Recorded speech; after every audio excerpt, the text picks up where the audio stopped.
तो army K-pop की दुनिया में हर दिन कोई ना कोई नई कहानी बनती रहती है, लेकिन कुछ कहानियां इतनी उलझी हुई होती है कि उन्हें सुलझाने में ही फैंस की आधी जिंदगी निकल जाती है। और ऐसी एक कहानी बीटीएस के वी और ब्लैकपिंक की मेंबर जेनी की है। एक ऐसी मिस्ट्री जो खत्म होने का नाम ही नहीं ले रही। अब तो ऐसे लगने लगा है कि वी और जेनी की डेटिंग थ्योरीज को लेकर एक नया चैप्टर खुल गया है। तो चलिए जानते हैं इस बार वी और जेनी के डेटिंग का कौन सा नया एपिसोड आया है। तो वो कुछ यूँ है कि जेनी हाल ही में चिकन शॉप डेट नाम के एक फेमस शो में नजर आई, जहाँ उन्होंने अपनी लव रिलेशन और पसंदीदा टाइप के बारे में खुलकर बातें की।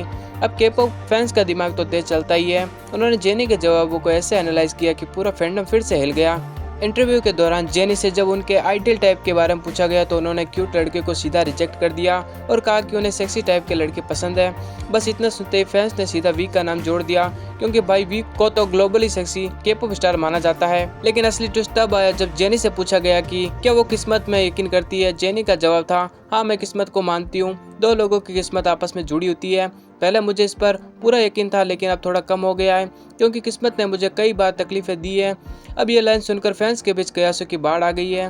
क्या जेनी यहाँ वी से जुड़े अपने एक्सपीरियंस की बात कर रही थी? फैंस के लिए सबसे बड़ा झटका तब लगा जब जेनी से पूछा गया कि वो लास्ट टाइम डेट पर कब गई थी, तो उन्होंने कहा बहुत टाइम हो गया है, मैं किसी भी डेट पर नहीं गई हूँ। अब ये लाइन सुनते ही शिपर्स को जैसे सॉलिड प्रूफ मिल गया हो।